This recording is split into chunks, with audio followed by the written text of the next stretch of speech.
"Why is he staring?" she asked. "You're in his dead wife's seat." She couldn't move. The Duchess of Hartwell's ballroom blazed with the light of 10,000 candles.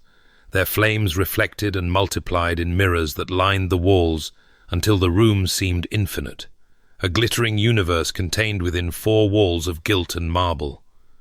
Miss Arabella Thorne stood at its edge, precisely where she preferred to be, and watched the dancers spin past like jeweled planets in their orbits. "You're wool-gathering again." Lady Penhallow's fan tapped Arabella's wrist with the practiced precision of a woman who had spent 40 years wielding social weapons. "Stand up straight. You're not invisible, no matter how much you might wish to be." "I wasn't wool-gathering, Aunt. I was observing." "There's a difference." Arabella straightened her spine nonetheless, though she suspected her aunt's real objection was not her posture, but her expression, that particular quality of detached amusement that Lady Penhallow called off-putting to gentlemen, and Arabella called self-preservation. Observing what, precisely? The wallpaper? The candle wax dripping onto Lord Ashbury's bald spot? Lady Penhallow peered across the room with sudden interest. "Oh, it is dripping. How delightful. The man's a terrible bore and deserves every inconvenience."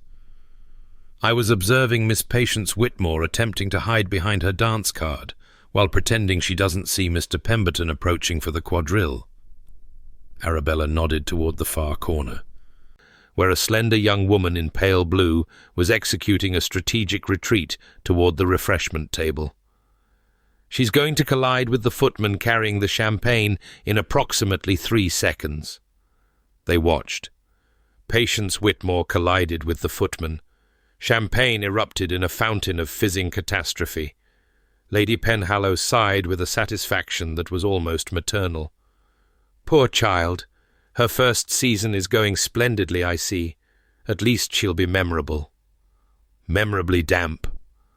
Arabella was already moving, extracting a handkerchief from her reticule. "Excuse me, Aunt. Rescue mission." She crossed the ballroom with the particular efficiency of a woman who had spent 6 years navigating social events in service to others, and reached Patience just as the girl's eyes began to fill with tears. The footman had vanished wisely, and Mr. Pemberton had been intercepted by a determined dowager with an unmarried granddaughter. "Miss Whitmore, what a fortunate accident. I was just coming to find you." Arabella pressed the handkerchief into Patience's trembling hand and positioned herself to block the worst of the stares. "Lady Penhallow was hoping you might sit with us for a moment. She has a question about your mother's rose garden that simply cannot wait." Patience blinked, her panic receding behind confusion. "My mother's rose garden?" "Desperately urgent question. Life or death? Well, plant life or plant death, which is nearly as serious." Arabella guided her gently but firmly toward the chairs where Lady Penhallow waited, her expression one of benevolent conspiracy. "The champagne rather improved that dress, I think. Gave it some sparkle it was lacking." "You're very kind." Patience dabbed at her bodice, which was indeed now glittering with droplets. "But everyone saw. Everyone always sees when I make a fool of myself. It's as though I have a talent for public humiliation." "Then we share a talent, Miss Whitmore, and I assure you it becomes easier to bear with practice." Arabella deposited her safely beside Lady Penhallow. "Now, take a breath, accept a glass of ratafia, and remember that by tomorrow someone else will have done something far more scandalous, and you'll be entirely forgotten."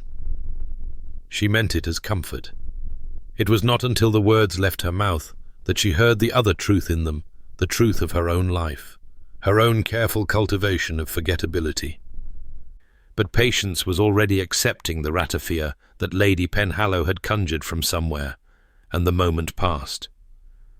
"You're very good at that," Lady Penhallow remarked, when Arabella settled into the chair beside her. "Rescuing damsels from distress. One might almost think you'd had practice." "One might." Arabella smoothed her skirts, serviceable dove-grey silk, well made but unremarkable, chosen precisely because it would draw no attention. It's a useful skill in a companion. You're not my companion. You're my niece. I'm both, Aunt. We've discussed this. And I've told you it's unnecessary.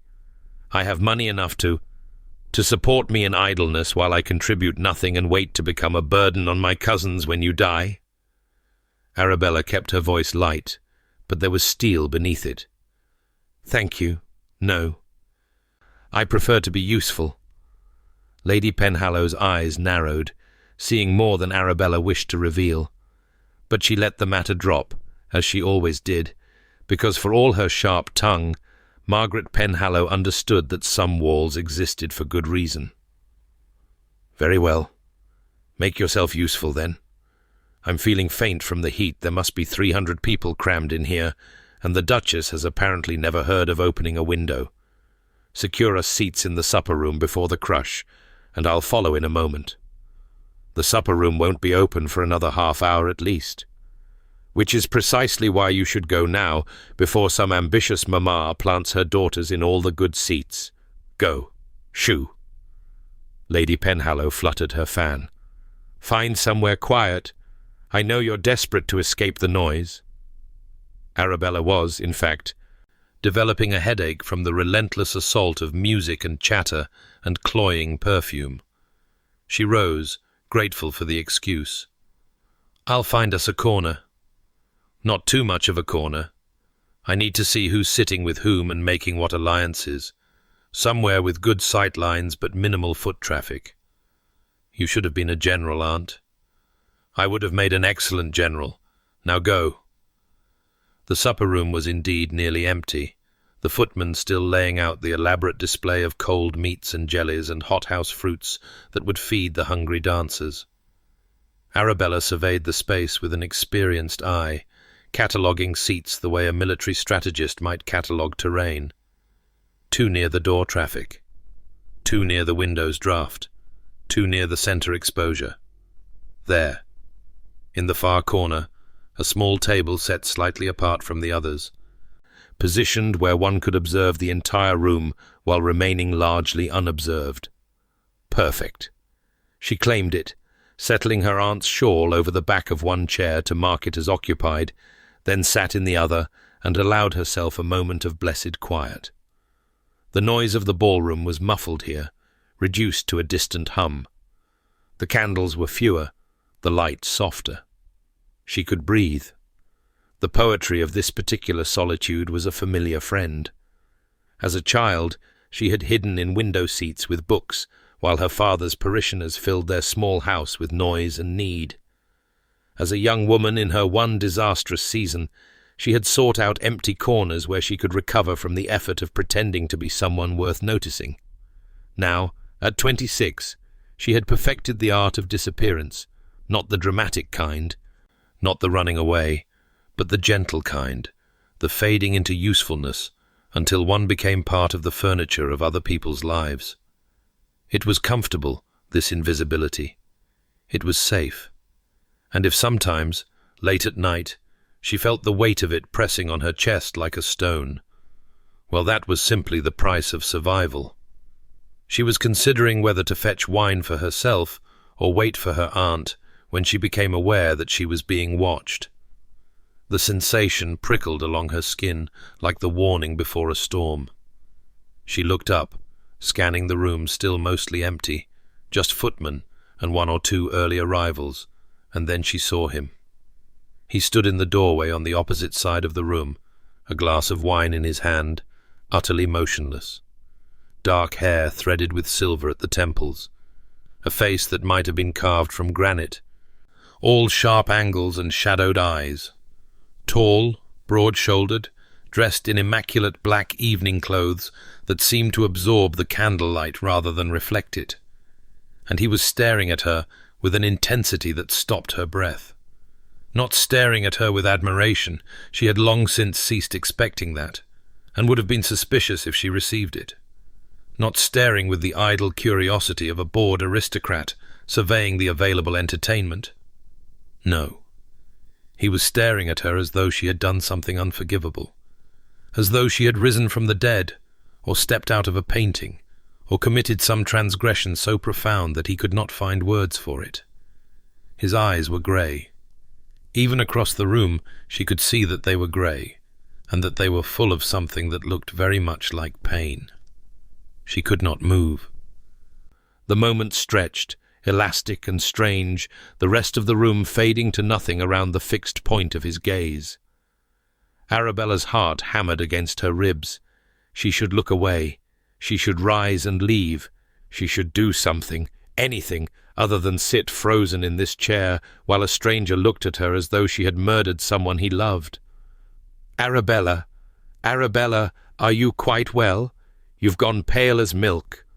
Lady Penhallow's voice broke the spell. Arabella gasped, air rushing back into lungs she hadn't realized she was holding still, and turned to find her aunt lowering herself into the opposite chair with a concerned frown. Yes, I'm fine. Aunt." She forced the words out through a throat that had gone inexplicably dry. "There's a man across the room." Why is he staring?" Lady Penhallow glanced over her shoulder with the casual confidence of a woman who had faced down more terrifying adversaries than any lone gentleman. The confidence lasted approximately 2 seconds. Then she went as pale as Arabella felt. "Oh," she said faintly. "Oh, my dear." "What? Who is he?" Lady Penhallow turned back, her face a careful mask that did not quite hide the alarm beneath. "That is Lord Blackmere, the Earl of Blackmere, Edmund Ashworth." The name meant nothing to Arabella, though the title suggested wealth and consequence. "I don't understand. Why is he looking at me like that? I've never met him. I've never even heard of him." "You're in his dead wife's seat." The words landed like stones in still water, their ripples spreading outward into silence. "What?" "His wife." "Cecilia." Lady Penhallow's voice dropped to a whisper, though Lord Blackmere was too far away to hear. "She died 3 years ago in childbed. The baby died too. It was a great tragedy. They were a love match, you know, or became one. Everyone envied them." "But what does that have to do with—" "She always sat in that chair. Every ball, every dinner, every social occasion she claimed this exact spot, this exact table, this exact corner. She said it had the best view for watching the follies of the ton." Lady Penhallow's hand fluttered toward the room, encompassing everything and nothing. "Lord Blackmere hasn't attended a social function since her funeral. Not one.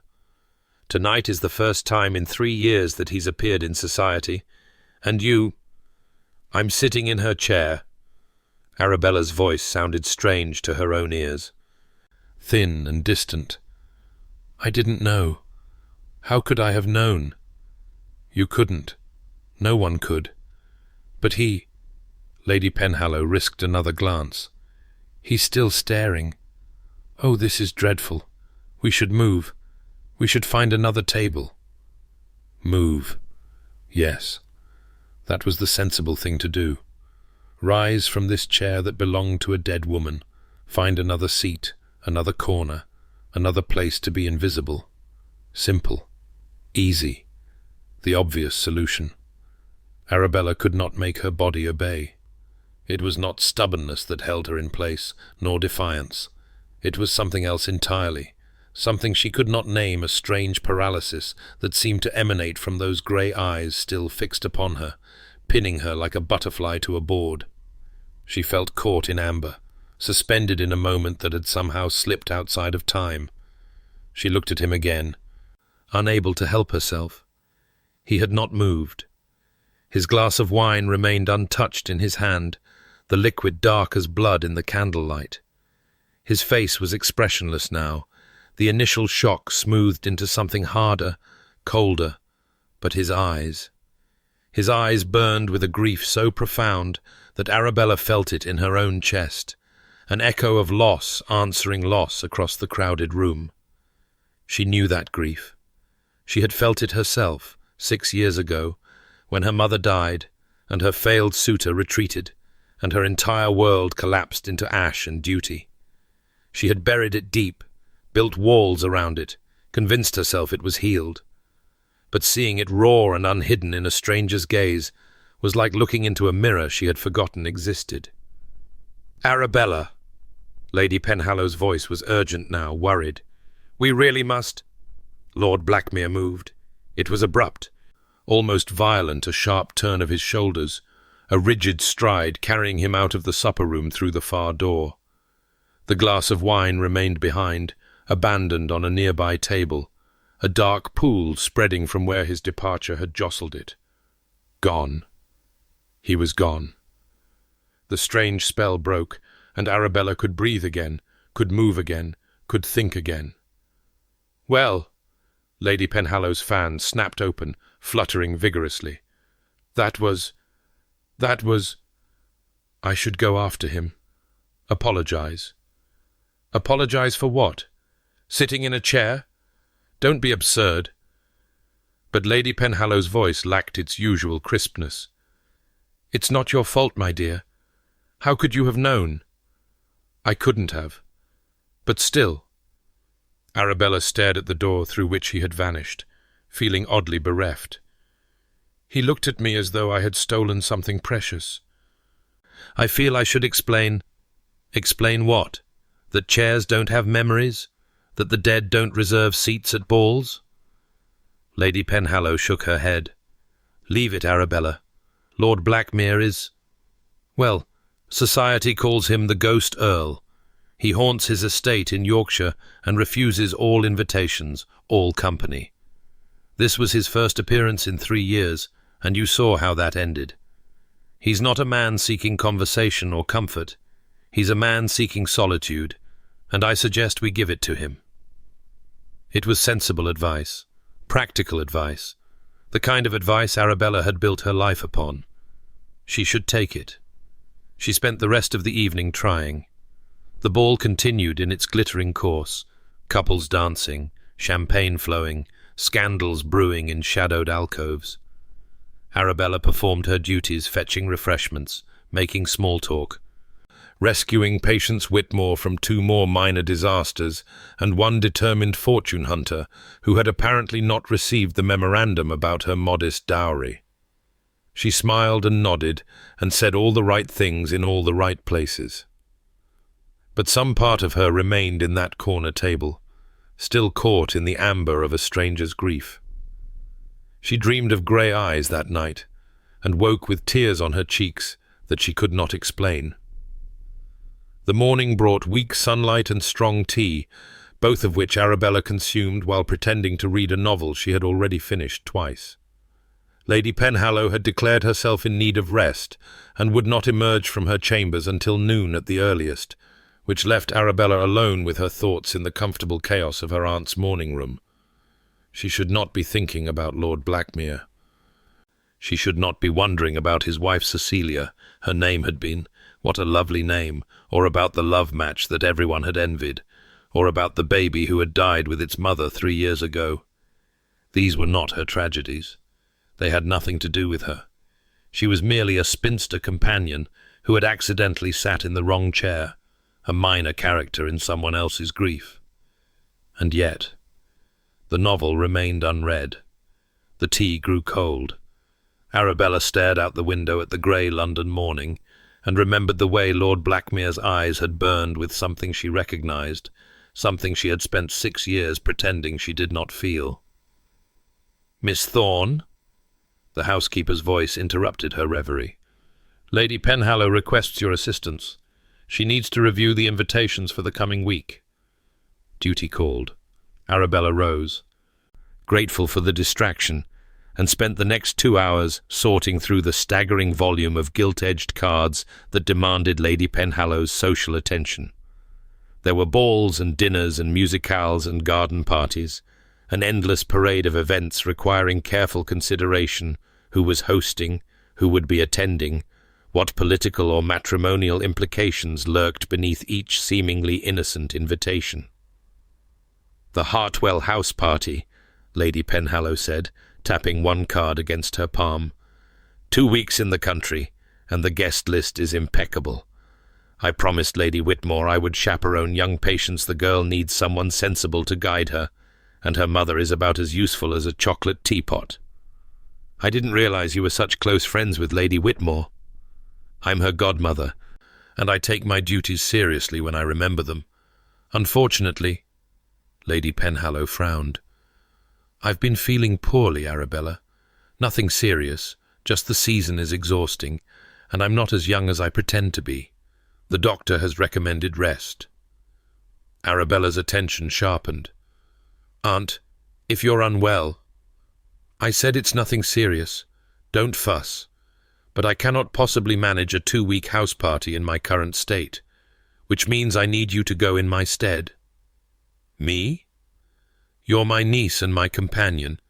You're perfectly respectable, if unfashionable, and you've already demonstrated an ability to rescue Miss Whitmore from catastrophe. Lady Penhallow smiled slightly.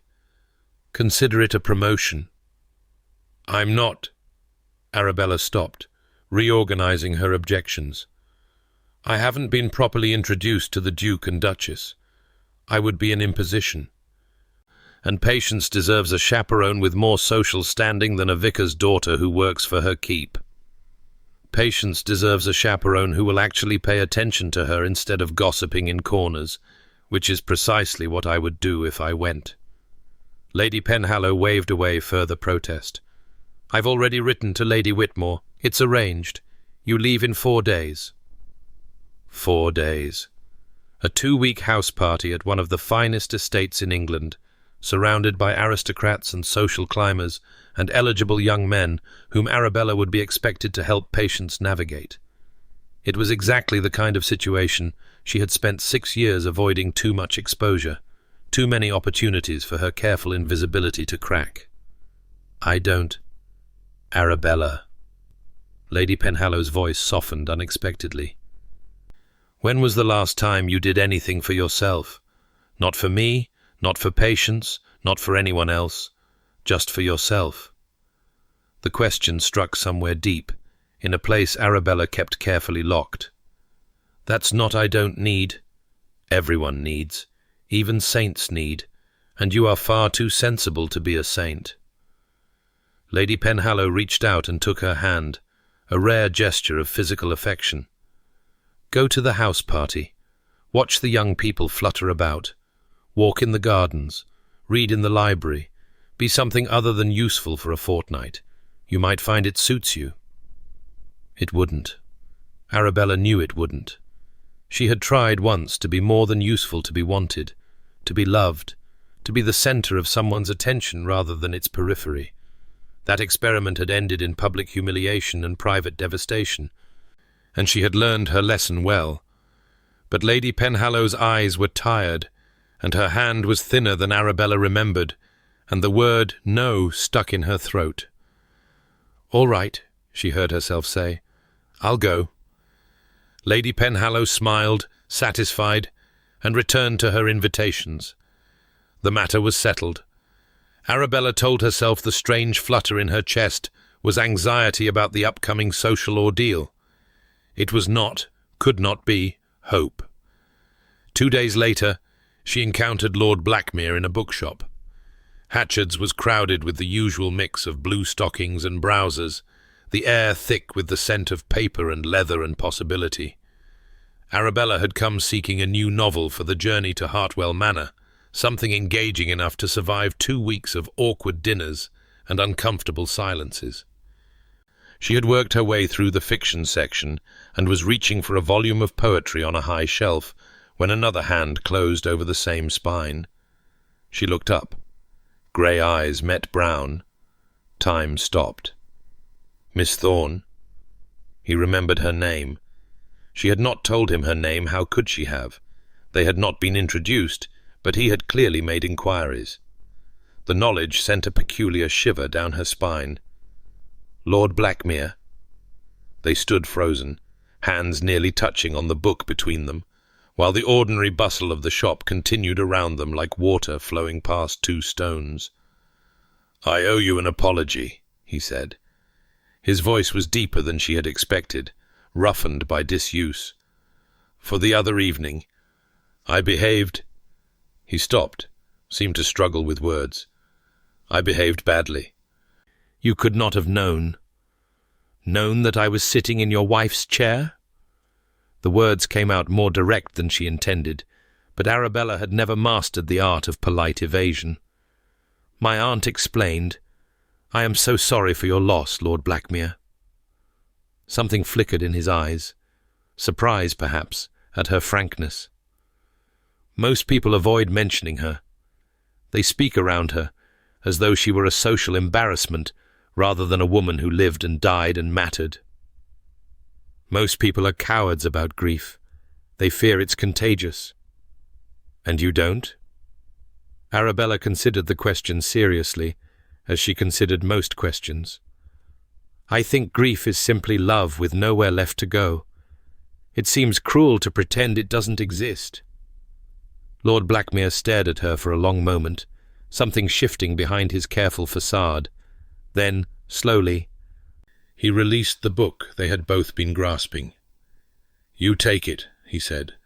"I have a copy already. Several copies, actually. It was your wife's favourite." "Yes." The word was barely a whisper. "How did you know?" Arabella looked at the spine still beneath her fingers.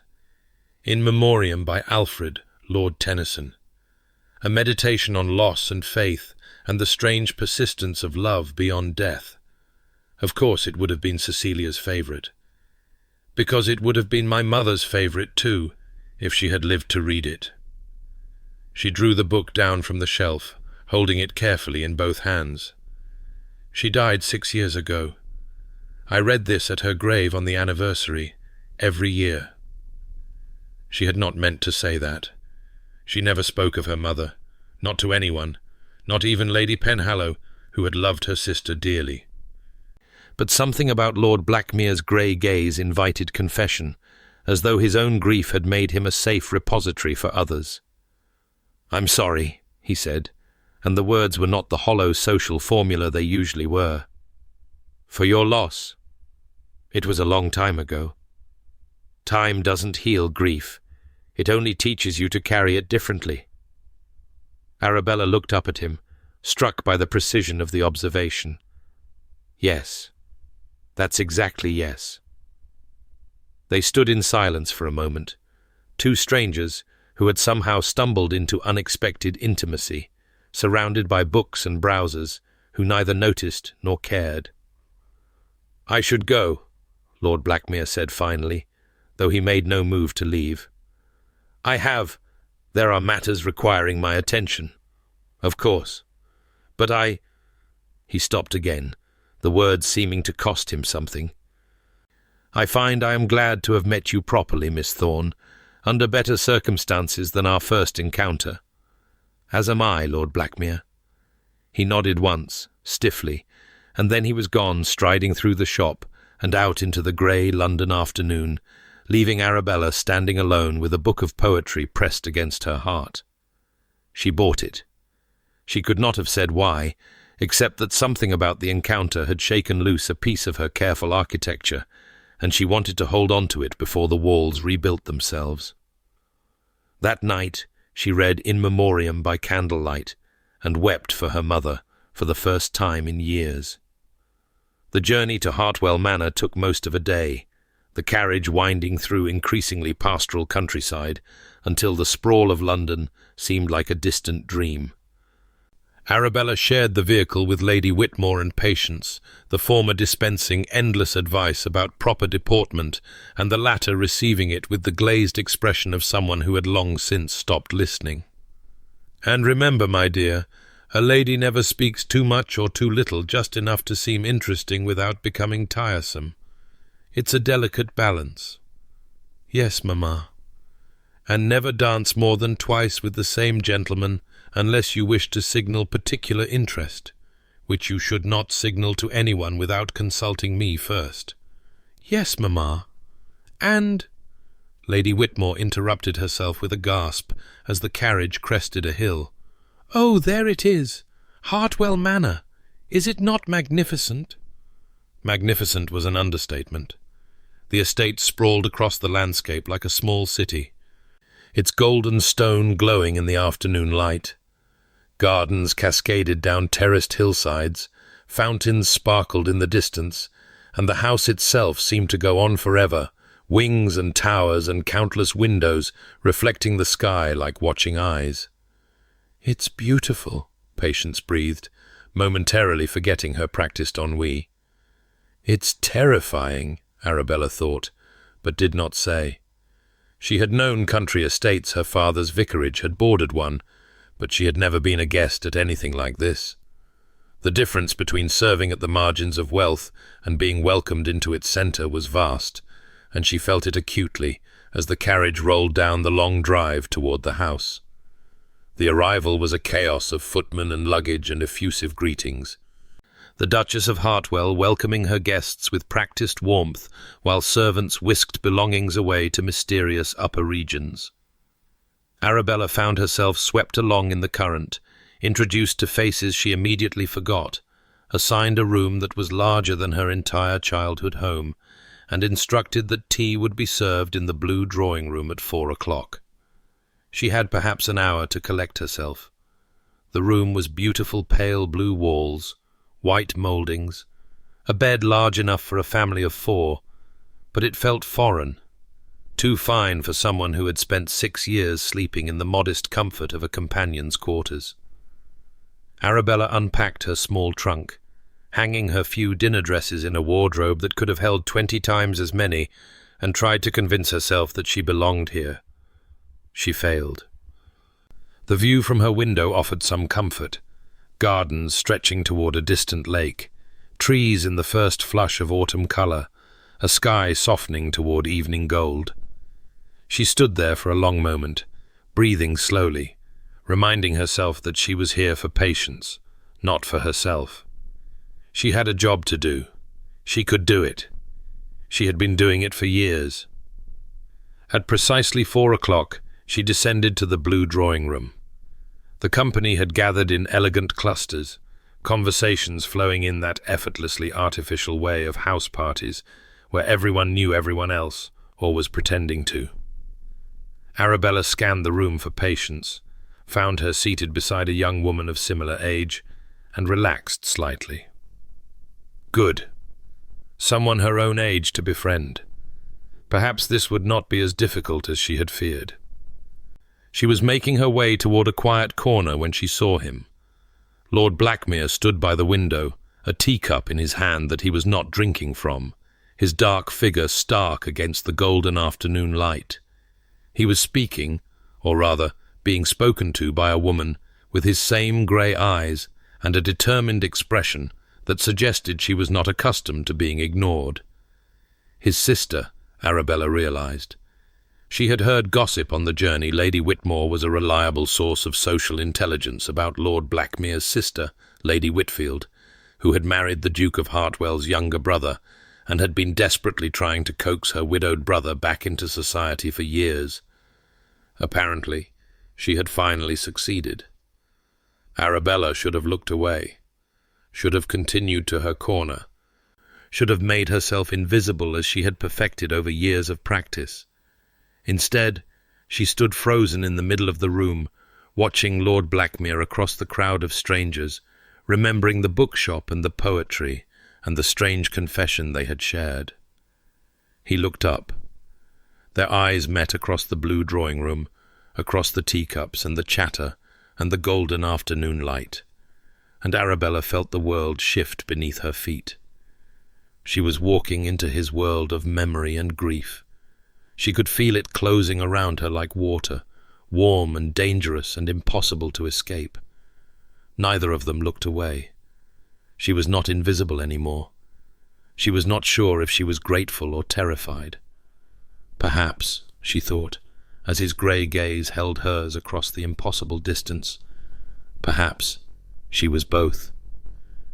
The first 3 days of the house party passed in a blur of social obligations that Arabella navigated with the precision of a seasoned campaigner.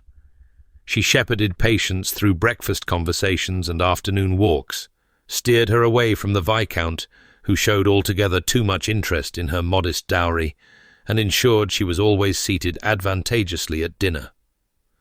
It was exhausting work, made more exhausting by the constant awareness that somewhere in every room, every garden, every corridor, Lord Blackmere might appear. He did appear, frequently, with an inevitability that began to feel less like coincidence and more like fate conspiring against her careful equilibrium. She found him in the library on her second morning, when she had risen early specifically to enjoy the solitude before the other guests emerged.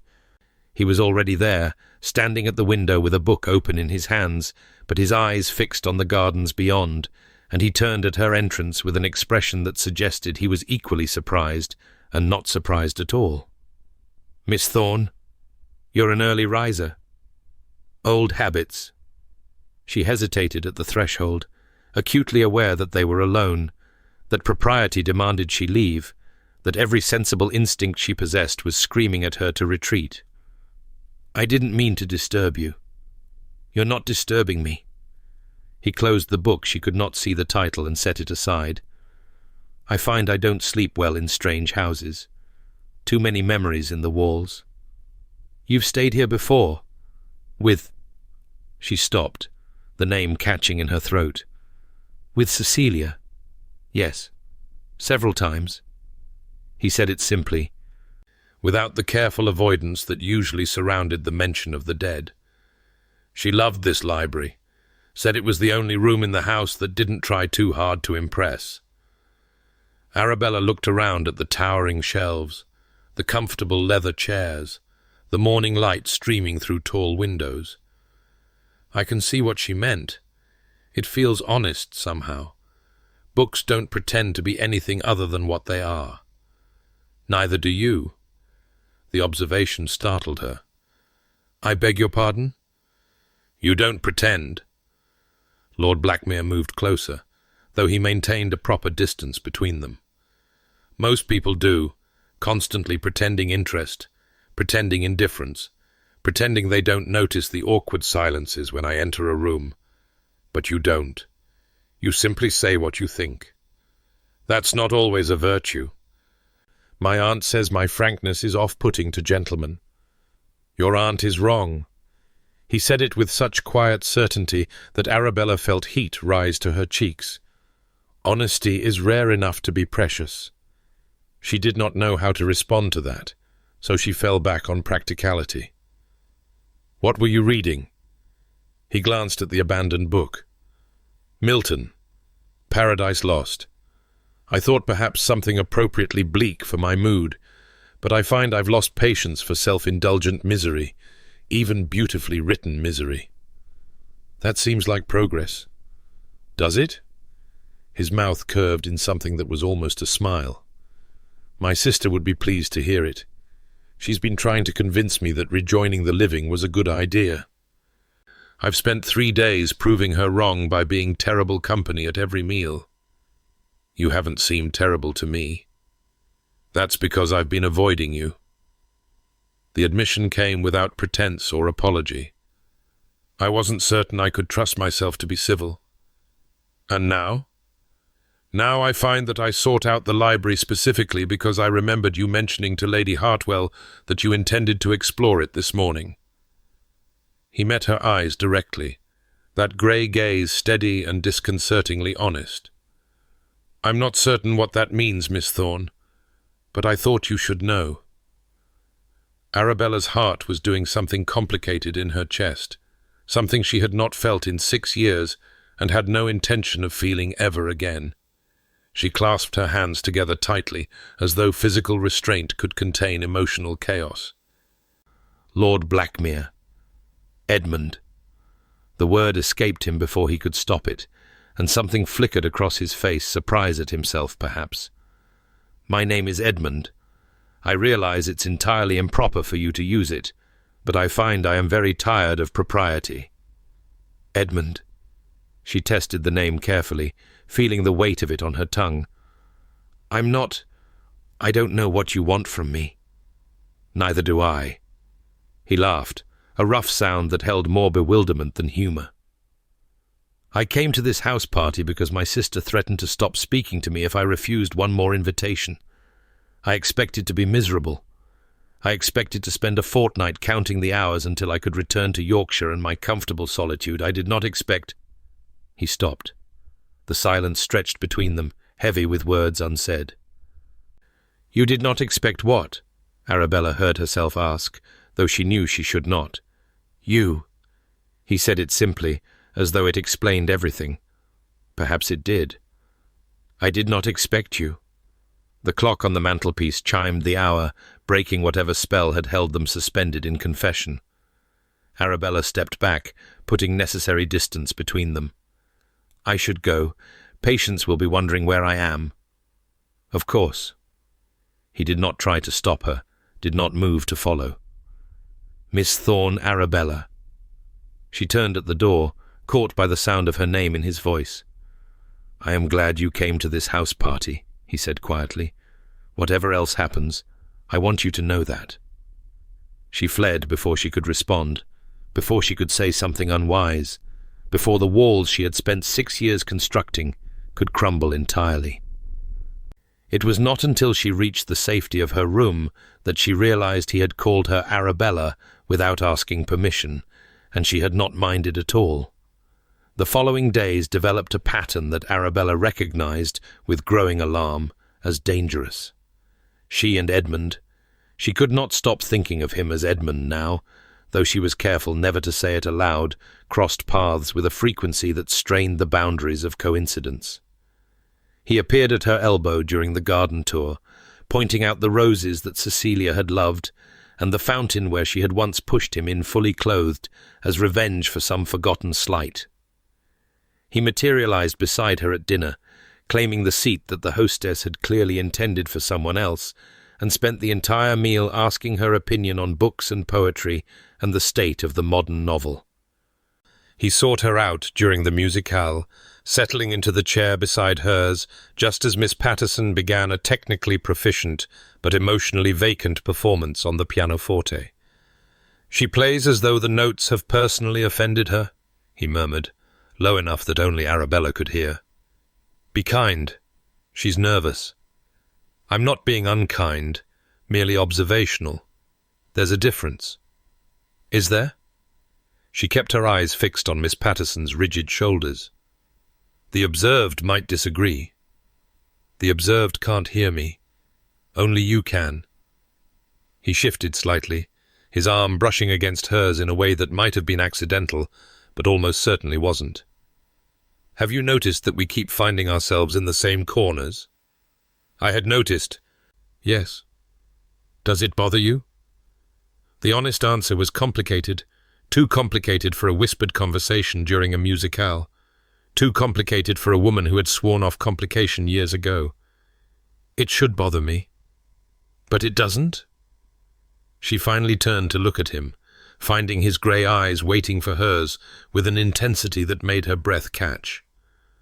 "I don't know what it does. I'm not certain I have a word for it." "Nor I." His voice was barely audible now, a rumble she felt more than heard. "But I find I'm not inclined to stop seeking you out, regardless of whether there's a word for why." Miss Patterson finished her piece to polite applause, and the moment dissolved into the general shuffle of guests rising and rearranging themselves. Edmund stood, offered Arabella his hand to help her up, and held it for precisely 2 seconds longer than propriety allowed. She thought about that touch for the rest of the evening. On the 5th day, it rained. The house party, designed around outdoor amusements, descended into restless chaos as 30 guests found themselves confined to the manor's admittedly spacious but suddenly claustrophobic interior. Patience was quickly absorbed into a group of young ladies practicing watercolors in the morning room. Arabella, relieved of immediate supervisory duties, found herself at loose ends. She returned to the library, half expecting and wholly hoping to find it empty. Edmund was there, of course. He stood by the fire, staring into the flames, and did not look up when she entered. "I was wondering when you'd come. I didn't know I was expected." "Neither did I. And yet here we are." He finally turned, and she saw that his face was drawn, shadows beneath his eyes that hadn't been there the day before. "It's the anniversary today." Arabella didn't need to ask what anniversary. She moved into the room, closing the door behind her without considering the impropriety, and came to stand beside him at the fire. 3 years, he said quietly. 3 years since I received the letter that told me she was dead. 3 years since I stopped living and merely started existing. Tell me about her. The request surprised him. She could see it in the slight widening of his eyes, the momentary stillness before he spoke. Most people avoid the subject entirely, as though grief is contagious and speaking of the dead might summon them. I think the dead want to be spoken of. I think they want to be remembered. Arabella settled into the chair nearest the fire, tucking her feet beneath her in a way that would have horrified her aunt. Tell me about Cecilia. Not the tragedy, the woman. Edmund was silent for a long moment, and she thought perhaps she had asked too much, presumed too far. But then he sat down in the chair opposite hers, and something in his face shifted, not softening exactly, but opening. She was impossible, he said, and the word was wrapped in such affection that Arabella felt her throat tighten. Stubborn, opinionated, entirely uninterested in doing anything the way society expected her to do it.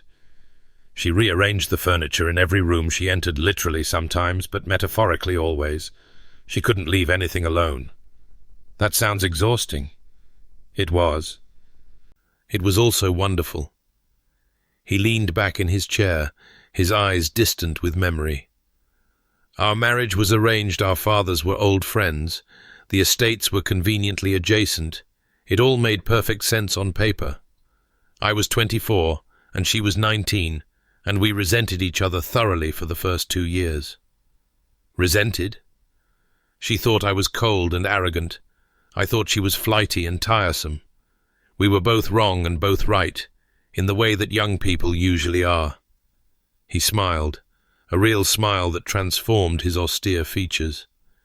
And then, somewhere in the 3rd year, something changed. I stopped trying to manage her. She stopped trying to provoke me. We started actually talking, actually seeing each other. And I discovered that the impossible woman I'd married was also brilliant and brave and far kinder than she pretended to be. Arabella watched him speak, watched the way his face came alive with remembered love, and felt something crack open in her chest. Not jealousy, she had no right to jealousy, and Cecilia sounded like a woman worth loving. But something else, something that ached. When did you fall in love with her? I'm not certain I can pinpoint a single moment. It happened gradually, and then all at once, like waking up one morning and realizing you can't remember what it felt like to sleep. He looked at her then, his grey eyes dark with old pain. She told me she was pregnant the same week I realized I loved her.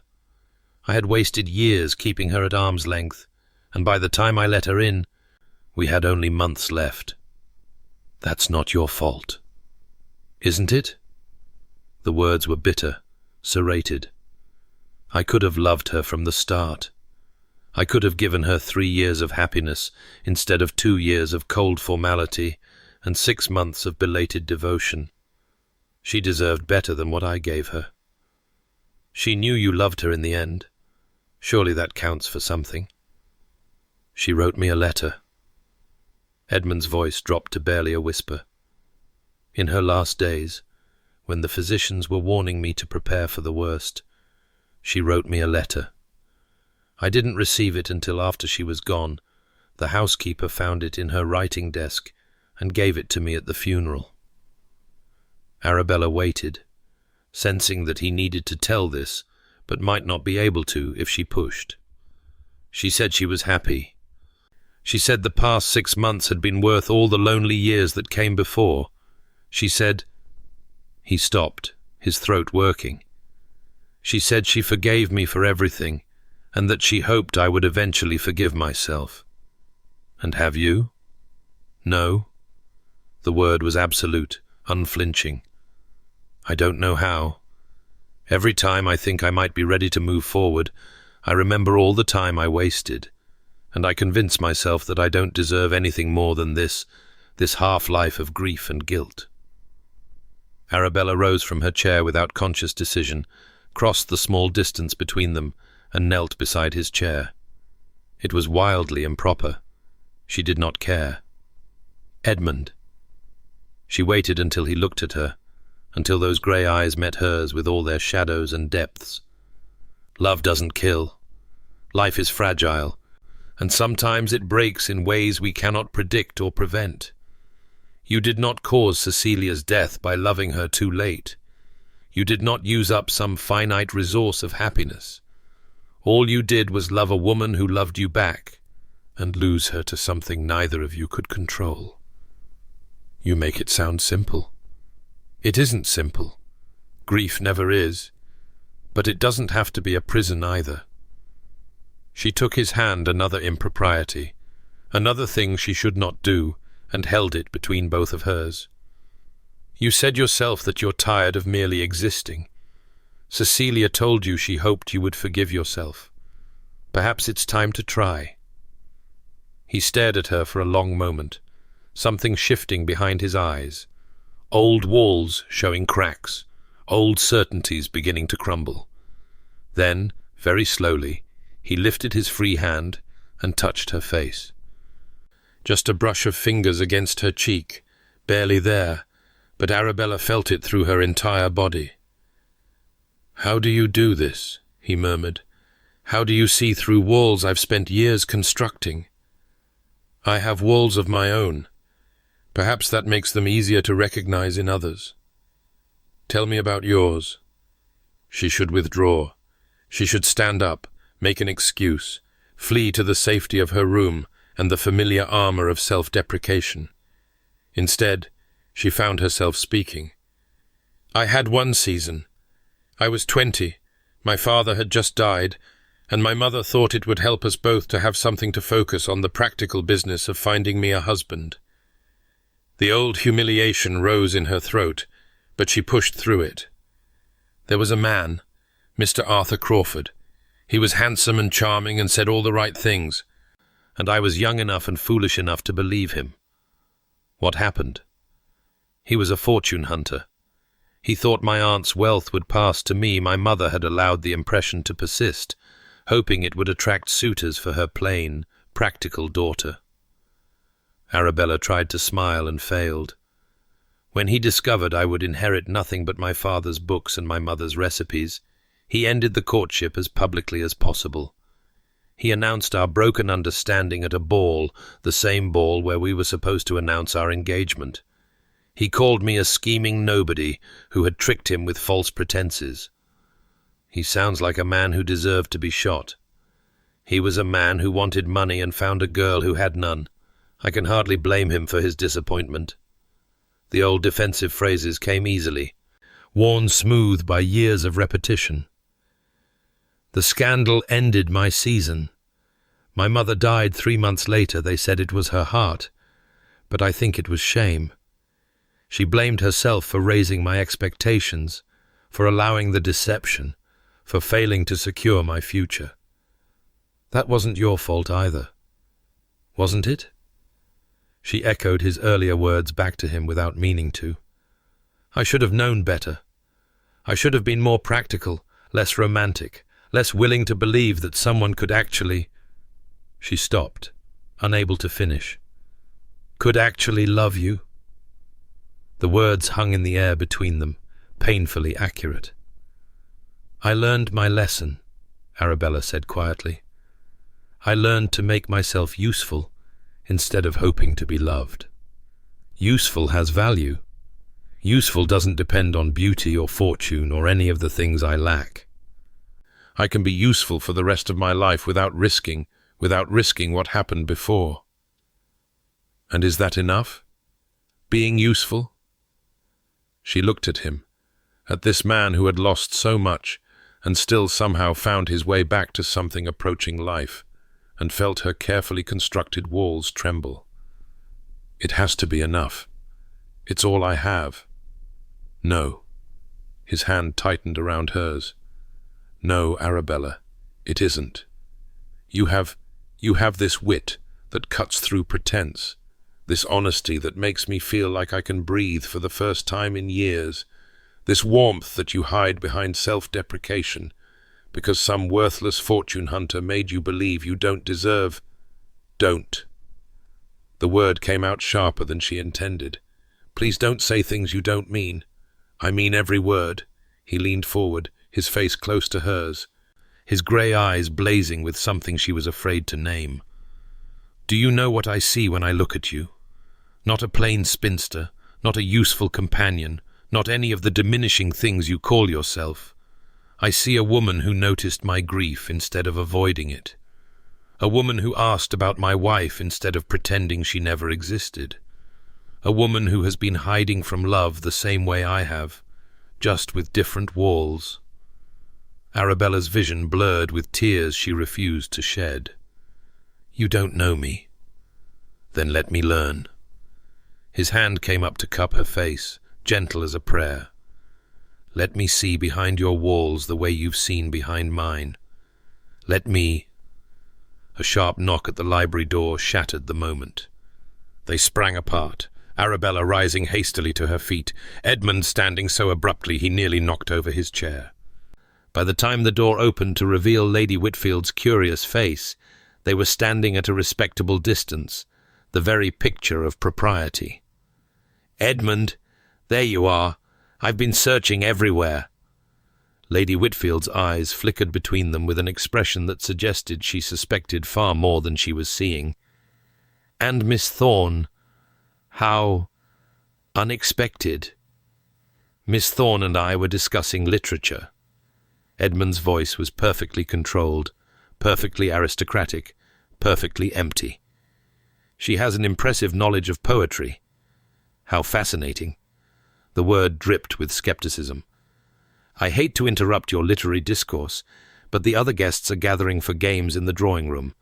Your presence has been specifically requested. Of course. He moved toward the door, then paused, glancing back at Arabella with an expression that made her heart stutter. Miss Thorne, perhaps we could continue our discussion another time. Perhaps. She kept her voice steady through sheer force of will. Good afternoon, Lord Blackmere. Lady Whitfield. They left. Arabella sank back into her chair and pressed her hands to her burning cheeks, trying to make sense of what had just happened. She failed entirely. Lady Whitfield cornered her the following evening. Arabella had been expecting it. The older woman's suspicious glances at dinner had made her intentions clear, but the location surprised her. Not a private sitting room or a secluded corner, but the gardens themselves, where Arabella had gone to escape the increasingly stifling atmosphere of the house party. Miss Thorne, might I join you? It was not really a question. Arabella nodded, and Lady Whitfield fell into step beside her, her silk skirts rustling against the gravel path. I'll be direct, Lady Whitfield said after a moment of silence. My brother tells me you are friends. I believe we are, yes. He hasn't had a friend in 3 years. He hasn't had much of anything in 3 years' conversation, society, interest in the world around him. And now, after less than a week in your company, he's speaking of poetry and seeking out libraries and almost smiling at dinner. Lady Whitfield stopped walking, forcing Arabella to stop as well. I should be grateful to you, but you're not. I'm concerned. The older woman's grey eyes, so like her brother's, were sharp with warning. Edmund is not well, Miss Thorne. Not emotionally, not mentally. He has been in a kind of suspended grief for 3 years, and I fear that any attempt to pull him out too quickly will only push him deeper in. I'm not attempting to pull him anywhere. Aren't you? Lady Whitfield's voice was not unkind, but neither was it gentle. I've watched you together. The way he looks at you, the way you look at him there, is something building between you, whether you intend it or not. And I am here to tell you that it cannot end well. Arabella felt the words like a blade between her ribs, but she forced herself to meet Lady Whitfield's gaze without flinching. "You believe I am pursuing your brother. I believe you are both lonely people who have found unexpected comfort in each other's company. That is dangerous, Miss Thorne, especially when one of those people is a grieving widower, and the other is—" She stopped, seeming to catch herself. "A vicar's daughter with no fortune and no prospects," Arabella supplied. "A spinster companion who has no business hoping for anything more than usefulness." Lady Whitfield had the grace to look uncomfortable. "That is not what I meant." "But it is what you meant." Arabella's voice was calm, though her heart was anything but. "You're not wrong, Lady Whitfield. I have no business hoping for anything from your brother, and I assure you I am not foolish enough to do so. We are friends, unlikely friends, perhaps, but friends nonetheless. That is all." "Can you be certain that is all Edmund wants?" The question struck somewhere deep, in the place where Arabella kept her most dangerous hopes locked away. "Your brother lost his wife 3 years ago. He loved her deeply, he still loves her. Whatever comfort he finds in my company, it is the comfort of a kindred spirit, nothing more. I am not Cecilia, and I would never presume to try to be." "That is precisely my concern." Lady Whitfield's voice softened unexpectedly. "Edmund loved Cecilia, yes, but he also punished himself for loving her too late. If he allows himself to care for you, if he begins to hope again, and then something goes wrong, I fear it will destroy whatever is left of him." Arabella heard the genuine love beneath the warning, the desperate protectiveness of a sister who had watched her brother suffer and could not bear to see him suffer more. She understood it. She even respected it. But it still hurt. "I will be careful," she said quietly, "for both our sakes. But I will not pretend your brother means nothing to me, because that would be a lie. And I have never been skilled at lying." Lady Whitfield studied her for a long moment, something shifting in her expression. "No, I don't believe you have." She sighed. "For what it's worth, Miss Thorne, I don't dislike you. Under different circumstances, I think I might even like you very much.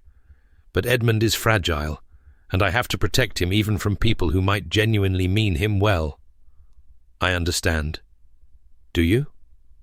Lady Whitfield began walking again, slower now. "He's changed since meeting you. At first I thought it was good that perhaps you were bringing him back to life. But now I'm not certain whether you're saving him or giving him hope he cannot afford to have." Arabella had no answer for that. She had been asking herself the same question for days. They walked the rest of the path in silence, and when they parted at the house, something had shifted between them. Not friendship, not yet, but perhaps the beginnings of understanding. That night, Arabella lay awake in her elegant borrowed bed and tried to convince herself that Lady Whitfield was right. Edmund was not capable of love any more. Pursuing him would only end in heartbreak for them both. She should withdraw, should rebuild her walls, should return to the comfortable invisibility that had kept her safe for 6 years. She should. She knew she should. But when she closed her eyes, she saw his face in the library, the way he had looked at her when he said, "Let me learn," and she knew that withdrawing would not protect her heart. It was already too late for that. The next afternoon brought the picnic, a sprawling affair by the lake that seemed designed to maximize opportunity for romantic mishaps. Arabella spent most of it managing Patience, who had developed an obvious attachment to Mr. James Ashford, a pleasant young man with excellent prospects and an unfortunate tendency to be completely oblivious to female interest. "He barely looked at me during luncheon," Patience whispered, as they walked along the water's edge, safely out of earshot of the other guests. "I wore my best dress, and he barely looked. Mr. Ashford is shy with ladies. Give him time." "But the party ends in 4 days. How can I give him time when there is no time left?" Arabella recognized the urgency of young love, the desperate sense that everything must happen now or never happen at all. She had felt it herself once, with Arthur Crawford, that grasping need that had made her so vulnerable to his false courtship. "Patience, listen to me." She stopped walking, turning to face the girl with gentle seriousness. "Real affection does not need to be rushed. If Mr. Ashford's regard is genuine, it will survive the end of this house party. If it needs to be forced or hurried, it was never genuine at all. But how can I know which it is if I don't try? You try by being yourself, your real self, not some performed version you think he wants to see. And you trust that if he's worth having, he'll see you and choose you without manipulation or urgency." Patience's eyes widened. "You sound as though you're speaking from experience." "I am." Arabella smiled ruefully. "I learned the hard way that rushed affection is usually false affection. I would spare you the same lesson if I can." They continued walking, Patience thoughtful now rather than agitated, and Arabella allowed herself a moment of satisfaction at having navigated a potential crisis. Perhaps she was better at this chaperoning business than she had thought. Then she looked up and saw Edmund standing 20 feet away, watching her with an expression that made her heart stop. He had been speaking with a group of gentlemen. She could see them continuing their conversation behind him, oblivious to his departure. But now he stood alone, his grey eyes fixed on her with an intensity that felt almost physical. She should not go to him. She should not give Lady Whitfield more evidence of an improper attachment. She should stay with Patience and perform her duties and pretend she did not feel the pull between them like a cord around her heart. "Miss Thorne." Patience touched her arm gently. "Go. I'll be perfectly fine here. There's Miss Bradley and Miss Ashworth by the refreshment table, and I promise not to elope with anyone while you're gone." "That's not funny." "It's a little funny." Patience smiled, older suddenly than her 19 years. "You've been watching out for me all week. Let someone watch out for you for a moment." Arabella went. She did not run. That would have been unseemly, but she walked faster than was strictly appropriate, crossing the soft grass until she stood before Edmund in the golden afternoon light. "You were watching me." "I'm always watching you." He said it simply, without embarrassment. "I find I can't look anywhere else when you're in the room." "Your sister spoke to me last night." "I know. She told me." His jaw tightened. "She told me she warned you away from me." "Told you I'm not capable of love anymore. She's worried about you. She's wrong." He took her hand right there in the open, where anyone could see, and held it as though it were something precious. "She's wrong, Arabella, and I've spent the entire night trying to find the words to tell you so. Edmund, I've been a coward. I've been using my grief as a fortress, keeping everyone out so that I can never be hurt again. But the truth is that I've been hurting all along, alone in my fortress with nothing but guilt and regret for company." His fingers tightened around hers. "You changed that. You made me want to live again when I had resigned myself to mere existence." Her heart was pounding so hard she was certain he could hear it. "You barely know me." "I know enough. I know you see through pretense. I know you face pain honestly instead of hiding from it. I know you've been telling yourself for years that you're not worthy of love, and I know that you're wrong, just as wrong as I've been." He was saying everything she had dreamed of hearing, everything she had convinced herself she would never hear. It was terrifying and wonderful and completely impossible. "I'm nobody," she whispered. "I'm plain and poor and practical. I'm not the kind of woman men love." "You're exactly the kind of woman I love." The word hung between them, shimmering with potential. "I didn't expect it. I didn't want it. But it happened anyway, somewhere between the bookshop and the library, and all the stolen moments between. I love you, Arabella Thorne, and I'm done pretending otherwise." She should say something. Should respond to this declaration that had turned her world inside out. but her throat had closed around tears she refused to shed, and all she could do was stare at him while her heart broke open in the most terrifying way. "Edmund, Lord Blackmere! Miss Thorne!" a voice called from across the lawn. Lady Hartwell, waving them toward the gathering group. "We're about to have the croquet tournament. Do join us." The moment shattered. Edmund released her hand, his expression shifting into social neutrality with a speed that spoke of long practice. When he spoke again, his voice was controlled, but his eyes said everything his words could not. "We'll continue this conversation later. Tonight, after dinner. Meet me in the garden by the fountain." It was reckless. It was improper. It was exactly what Lady Whitfield had warned her against. "I'll be there," Arabella heard herself say. She spent the rest of the afternoon pretending to care about croquet, while her mind spiraled through every possible outcome of the evening ahead. She never made it to the garden. The crisis began at dinner, with a whispered conversation Arabella was not meant to overhear. Two young ladies, hidden behind a pillar, their voices carrying just far enough to reach her ears. "Did you hear? Miss Whitmore is planning to meet Mr. Barrett in the stables after midnight. She thinks they're going to elope." "Mr. Barrett? The horse trainer? But he's not even—" "I know. Her mother will be devastated. But apparently she's convinced he loves her, and she's tired of waiting for Mr. Ashford to notice her." Ice flooded Arabella's veins. She abandoned her half-eaten dinner and went in search of Patience, finding her in the drawing-room, her face flushed with excitement, her eyes too bright. "Miss Whitmore, a word, if you please." Patience followed her into the corridor, her expression shifting from excitement to wariness. "Miss Thorne? Is something wrong?" "You tell me." Arabella kept her voice low but steady. "What is this I hear about the stables at midnight?" The colour drained from Patience's face. "I don't know what you—" "Don't lie to me. I'm not your enemy, Patience. I'm trying to help you." Arabella took the girl's hands, forcing her to meet her eyes. "Mr. Barrett is not who you think he is. Elopement is not the romantic adventure you imagine. It is ruin complete and irreversible ruin. Your family will be disgraced. Your future will be destroyed. And for what?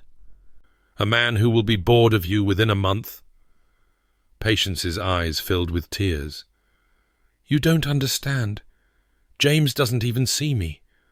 Mr. Barrett, he says I'm beautiful. He says he loves me. No one has ever said that to me before." "Then he's a liar who preys on lonely young women who don't know their own worth." Arabella's voice cracked with unexpected emotion. "I was you once, Patience. I believed a man who said what I wanted to hear, and it destroyed me.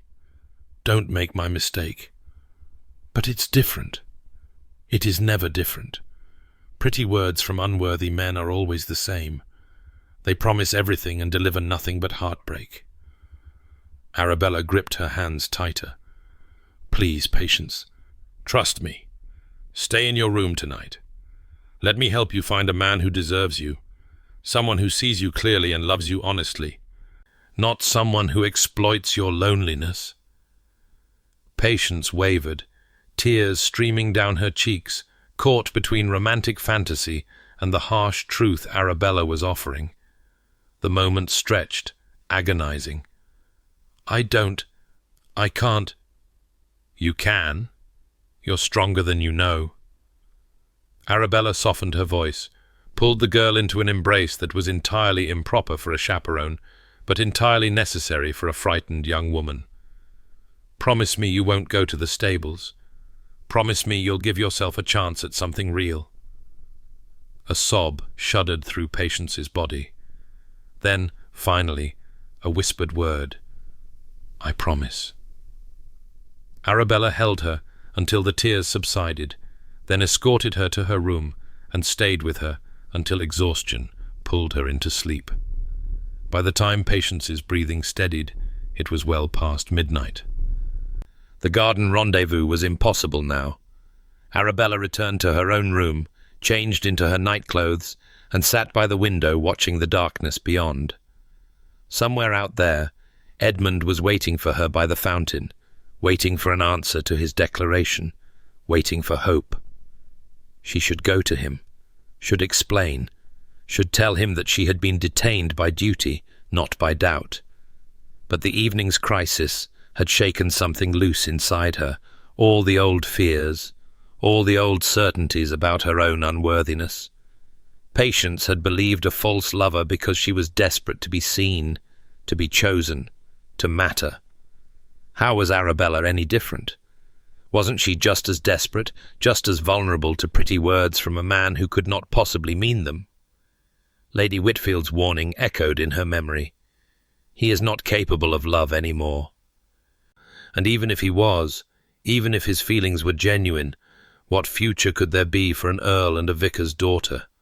She would be a scandal, an embarrassment, a target for the very society that had already rejected her once. The old walls began to rebuild themselves, brick by defensive brick. By morning, she had convinced herself that she knew what she had to do. She found Edmund in the breakfast room, dark circles under his eyes suggesting he had slept as poorly as she had. He looked up when she entered, hope and hurt warring in his expression. "Arabella, last night, I was detained." She kept her voice carefully even. "Miss Whitmore required my attention. There was a crisis. I waited for 2 hours. I'm sorry. I should have sent word." He rose from the table, came to stand before her with that searching grey gaze that seemed to see through every wall she erected. "You're pulling away. I can feel it." "I'm being practical." The words tasted like ash in her mouth.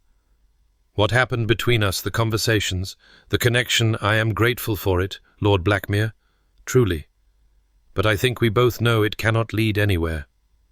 Cannot or should not. Those are very different things. In this case they're the same." She forced herself to meet his eyes, to speak the lies she hoped would protect them both. "You're a grieving man who has been isolated for 3 years. I'm a lonely spinster who was kind to you at a vulnerable moment. It's natural that we might mistake gratitude for something deeper, but it would be wrong to act on that mistake." "Is that what you truly believe?" His voice was quiet, but there was steel beneath it. "That everything I said to you yesterday was merely misplaced gratitude?" "I believe—" Her voice caught, and she had to force herself to continue. "I believe that I am not the kind of woman men love. I am useful, Lord Blackmere, useful for conversation, for companionship, for practical matters. But I am not. I have no illusions about what I am." She did not say, "Your sister told me you are broken beyond repair." She said instead, "I know I am not Cecilia." The words landed like stones. Edmund went very still, his face draining of colour, and she saw something shatter behind his eyes. "No," he said finally, "you are not Cecilia." She had expected relief. What she felt instead was devastation. I should see to Patience." She turned toward the door, unable to bear another moment of his wounded gaze. "Arabella." She stopped, but did not turn around. "I thought you were different. I thought you faced truth honestly instead of hiding from it." His voice was cold now, the warmth of the past week frozen over. "I see I was mistaken." She left without responding, because there was nothing she could say that would not reveal how completely her heart was breaking. That night, she lay awake in her borrowed bed, staring at the ceiling, and wondered if she had just made the worst mistake of her life. In the room across the corridor, Edmund did the same. 2 days remained in the house party, and neither of them knew how to survive them. The final days of the house party passed in a blur of strained silences and careful avoidances. Arabella threw herself into her duties with patience, supervising every moment, filling every hour with activity so there was no space left for thought. She organized walks and watercolors and whist. She chaperoned tirelessly. She smiled until her face ached with the effort. She did not look at Edmund across crowded rooms. She did not seek him out in libraries or gardens. She did not allow herself to remember the way his hand had felt holding hers, or the sound of her name in his voice, or the impossible, terrifying, wonderful words he had spoken by the lake. "I love you, Arabella Thorne." She had destroyed that love with her own hands. She had taken something precious and fragile and crushed it beneath the weight of her fear. And now she had to live with the consequences. Patience, at least, seemed to be recovering from her near disaster. She had spent a tearful morning confessing everything to Arabella, how Mr. Barrett had approached her during a riding lesson, how he had flattered and pursued her, how desperately she had wanted to believe someone found her desirable. The confession had ended with Patience weeping in Arabella's arms, and Arabella fighting back tears of her own. "How did you know?" Patience had asked. "How did you know he wasn't sincere?" "Because sincere men don't ask you to meet them in stables at midnight. Sincere men court you properly, in the light of day, where the world can see." Arabella had smoothed the girl's hair, remembering her own naivety at that age. "Sincere men don't make you feel desperate. They make you feel safe. Have you ever felt that? Safe with someone?" The question had pierced straight through Arabella's carefully constructed defences. She had thought of Edmund in the library, his hand gentle on her cheek, his voice saying, "Let me learn." She had thought of the fountain by the lake, where he had waited for hours for a woman who never came. "Once," she had whispered, "I felt it once." Now, on the morning of the final full day before the guests departed, Arabella found herself alone in her room, with a headache building behind her eyes, and a heaviness in her chest that no amount of practical activity could shift. She had slept poorly for 3 nights running, her dreams haunted by grey eyes and words she could not unsay.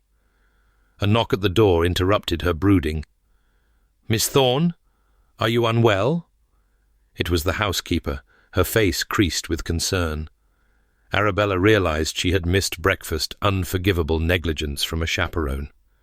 "Just a headache. I'll be down shortly." But when she tried to stand, the room tilted alarmingly. The stress of the past week, the sleepless nights, the emotional turmoil, it had all caught up with her at once. She sat back down heavily, pressing her hand to her forehead, and felt the unmistakable heat of fever against her palm. "You're burning up." The housekeeper had entered without permission, her hand cool against Arabella's brow. "Back to bed with you, miss. I'll send for the physician." "No, I can't. Patience needs—" "Miss Whitmore will survive a day without supervision. You, on the other hand, need rest." The housekeeper was already rearranging pillows, summoning maids, taking control with the brisk efficiency of a woman who had managed far greater crises than one feverish spinster. "I'll inform Lady Hartwell. You're to stay in bed until the physician clears you." Arabella wanted to protest, but her body had other ideas. The moment her head touched the pillow, exhaustion claimed her, pulling her down into a dark and dreamless sleep. She woke to late afternoon light and a strange awareness that she was not alone. Lady Whitfield sat in the chair beside her bed, her grey eyes so like her brother's watching Arabella with an expression that was difficult to read. Not hostility, but something more complex, something that might have been regret. "You're awake. Good. The physician says it's exhaustion more than illness you've been running yourself into the ground." Lady Whitfield poured water from a pitcher and held the glass to Arabella's lips. "Drink." Arabella drank, too weak to argue. "Patience is being looked after by my sister-in-law. She's perfectly fine. Better than fine. Actually, young Mr. Ashford finally noticed she existed and has been monopolizing her attention all day." Relief washed through Arabella, followed immediately by guilt. I should have been there. You should have been taking care of yourself. Lady Whitfield set down the glass and folded her hands in her lap. Miss Thorne Arabella, I owe you an apology. The use of her Christian name startled Arabella almost as much as the words themselves. I don't understand. I told you that Edmund was not capable of love anymore. I told you that pursuing him would end in heartbreak. Lady Whitfield's voice was quiet but steady. I was wrong. I was so frightened of seeing him hurt again that I tried to prevent him from feeling anything at all. I convinced myself that protection meant isolation, that safety meant solitude. But watching him these past 2 days, watching the way he avoids looking at you while his eyes seek you out in every room, I realized that I did not protect him from heartbreak. I simply ensured that when it came, it would be my fault instead of yours. Arabella's throat tightened. It wasn't your fault. I made my own choice. Did you? Or did you make the choice I pushed you toward? Lady Whitfield met her eyes with uncomfortable directness. I told you Edmund was broken beyond repair, but you were the first person in 3 years to make him want to be repaired, and I ruined it because I was afraid. You were trying to protect your brother. I was trying to protect myself from watching him suffer again. There's a difference.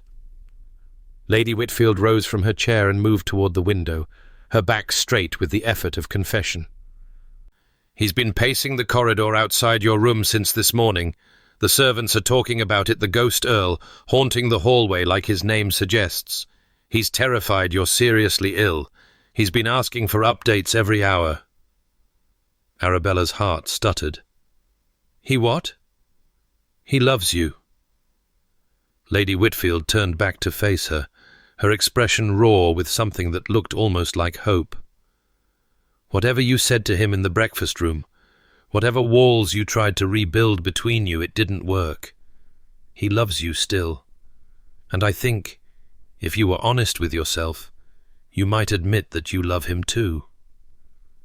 The words cracked open something Arabella had been trying desperately to keep sealed. Tears spilled down her cheeks before she could stop them, hot and humiliating, and utterly beyond her control. It doesn't matter what I feel. I'm nobody, a vicar's daughter with no fortune, no connections, no... You're the woman my brother loves. That makes you somebody. Lady Whitfield crossed the room and took Arabella's hand in hers, the same gesture Arabella had used with Edmund in the library a lifetime ago. I was wrong to warn you away. I was wrong about everything. And I am asking you, if it's not too late, to let him in. To let yourself be loved. To stop hiding behind walls that only make you both miserable. Arabella wanted to believe her. Wanted to trust that this wasn't simply another setup for heartbreak. Another chance to hope, only to have that hope crushed. But she had spent so many years protecting herself, and the walls felt safer than the terrifying vulnerability of lowering them. I don't know how, she whispered. I don't know how to stop being afraid. Neither does Edmund, but he's willing to try for you. Lady Whitfield squeezed her hand. The question is whether you're willing to try for him. Before Arabella could answer, there was a commotion in the corridor outside, raised voices, the sound of someone pushing past objections. Then the door burst open, and Edmund stood in the threshold, his hair dishevelled, his cravat askew, his grey eyes wild with worry. They said you collapsed. They said you had a fever. I had to... He stopped, seeming to see Lady Whitfield for the first time. Margaret, what are you doing here? Apologizing. Lady Whitfield released Arabella's hand and moved toward the door. Something I should have done days ago, and something I suspect you need to do as well. She slipped past him into the corridor, pulling the door closed behind her. Edmund stood frozen for a moment, staring at Arabella in the bed with an expression of such raw vulnerability that it broke her heart all over again. You're ill. Exhausted, according to the physician. Not dying. I didn't know that. I only knew you had collapsed, and that I hadn't spoken to you in 2 days, and that the last words between us were—" He stopped, his voice cracking. "I thought you were going to die without knowing." "Edmund." She said his name without thinking, and something in his face shifted at the sound of it. "You said I should not call you that. I said many things I didn't mean. I was frightened." He moved closer, hesitant as a wild animal approaching something that might hurt it. "Frightened of what?" "Of wanting too much, of hoping for something I couldn't have, of opening my heart and having it broken again." The tears were falling freely now, and she no longer had the strength to stop them. "I told myself that you couldn't possibly love me, that you were simply lonely and confused, and that I was convenient. I told myself that I was doing us both a kindness by pushing you away. It wasn't a kindness." He sat on the edge of the bed, close enough to touch but not touching. "It was agony, for both of us. I know. I'm sorry. I'm so sorry, Edmund." "Don't be sorry." His hand finally reached for hers, his fingers warm and solid around her own. "Just tell me the truth. Do you love me?" The question hung in the air between them, heavy with consequence. Arabella knew that whatever she said next would determine everything, not just this moment, but all the moments to come. She could retreat into safety, into the familiar walls that had protected her for so long, or she could step forward into the terrifying unknown of being truly seen, truly known, truly loved. She thought of her mother, who had died believing her daughter would never find happiness. She thought of Patience, who had nearly thrown away her future because she was desperate to be loved. She thought of Edmund's wife, who had forgiven him for all the wasted years and wished him joy in whatever life he had left. She thought of all the walls she had built, and how lonely she had been behind them. "Yes." The word came out broken, barely audible. "Yes, I love you. I think I've loved you since the bookshop, since you told me that time doesn't heal grief, it only teaches you to carry it differently. I've been carrying mine alone for so long, and when I met you, I thought maybe I wouldn't have to carry it alone anymore. But I was so frightened of hoping for that.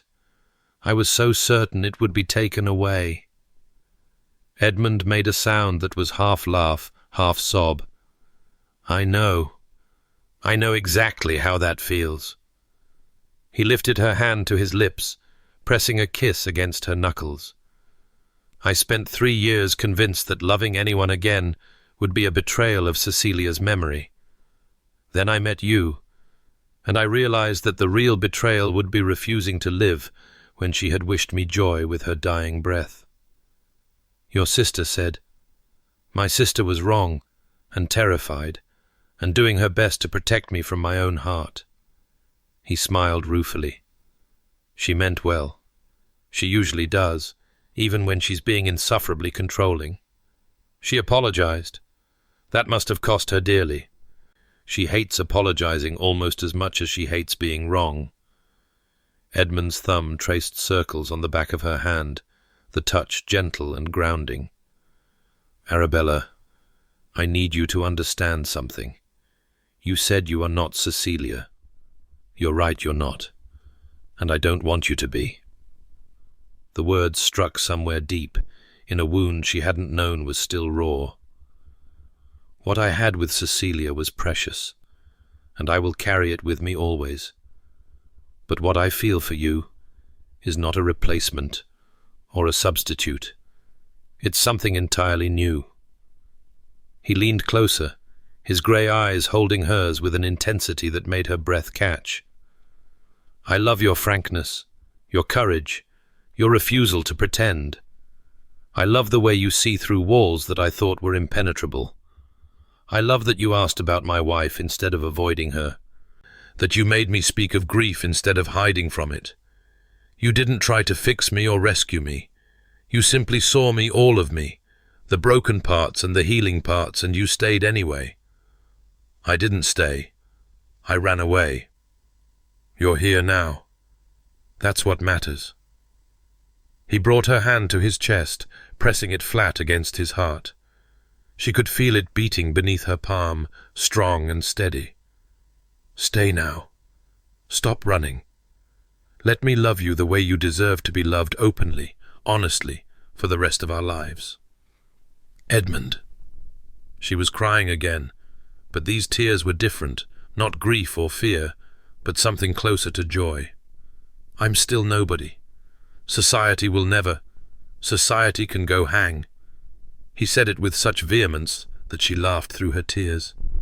"I've spent 3 years hiding from society, and I've discovered I don't miss it at all. What I miss is connection. What I miss is being known. What I miss is love." His free hand came up to cup her face, his thumb brushing away her tears. "You are not nobody, Arabella Thorne. You are the woman I love.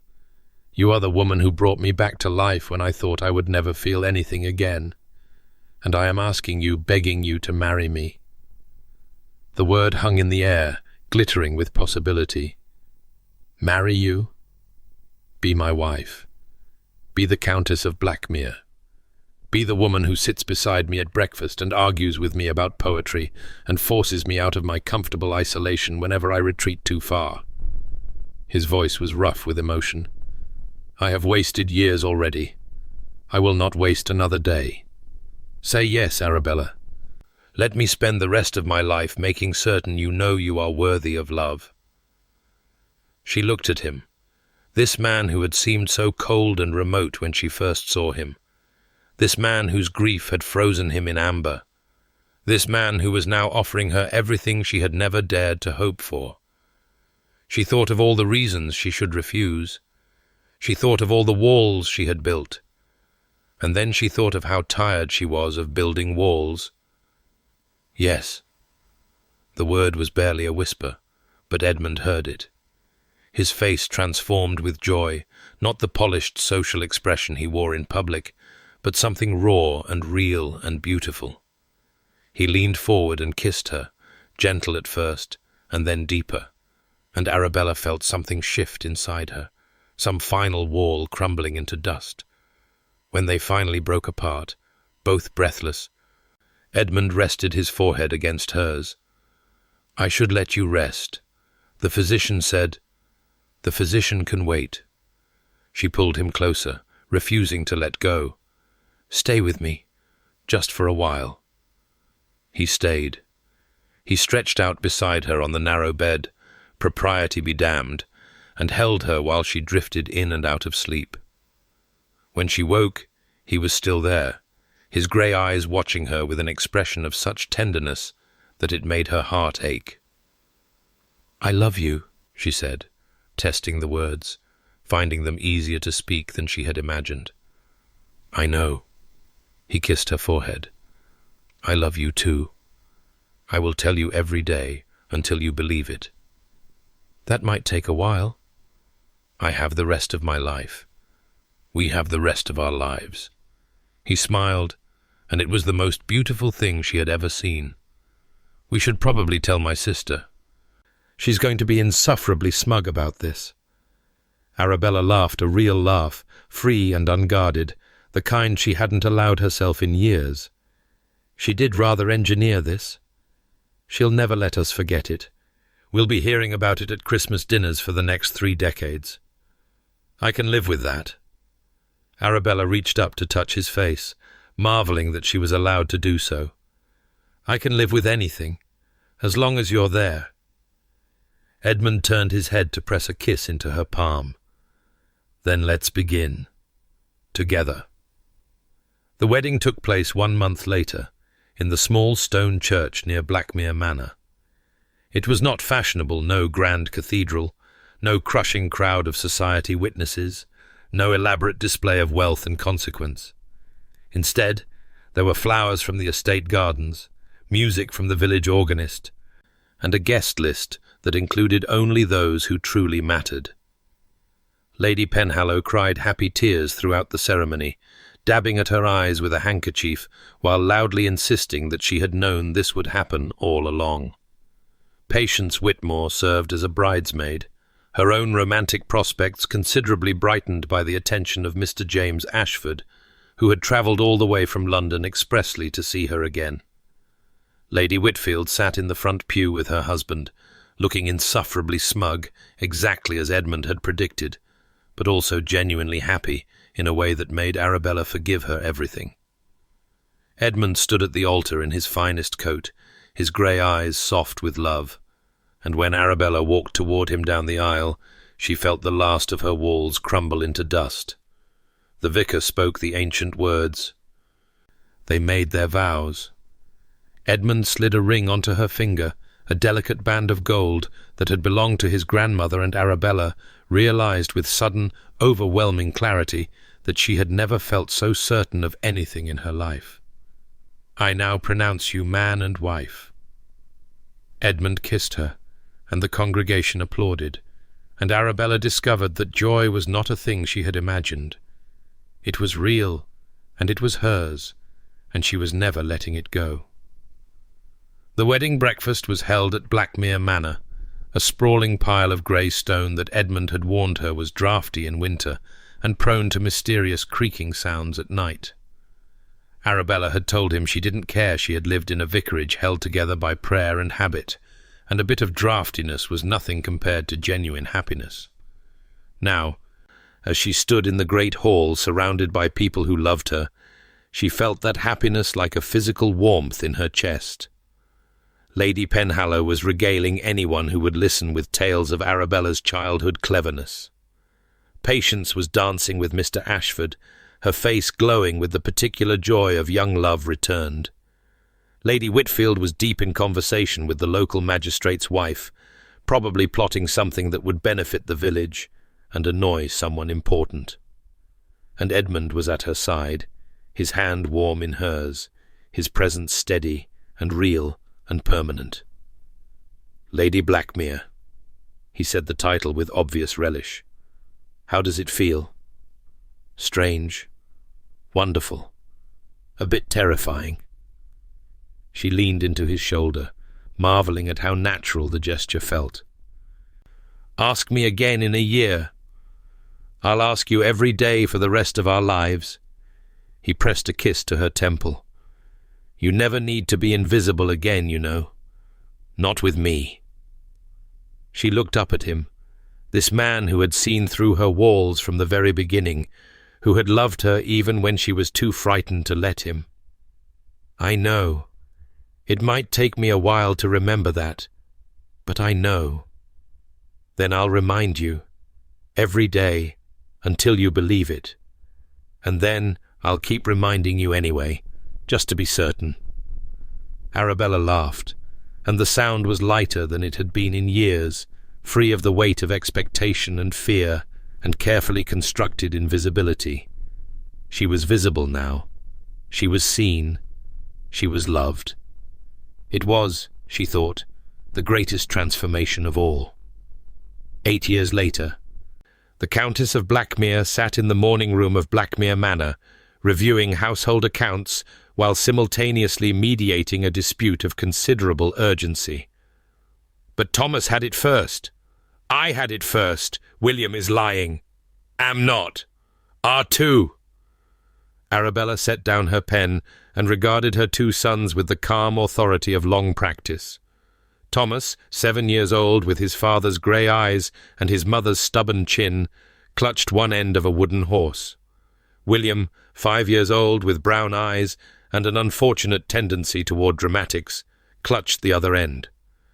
Gentlemen, we do not call each other liars. She kept her voice steady despite the urge to laugh. Thomas, did you have the horse first? Yes, but I put it down to get a biscuit, and then he took it. I didn't take it, I found it. William, if Thomas put it down for only a moment, it was still his. But he wasn't playing with it. The door opened, mercifully interrupting the circular argument. Edmund entered, still wearing his riding coat, his dark hair windswept from his morning rounds of the estate.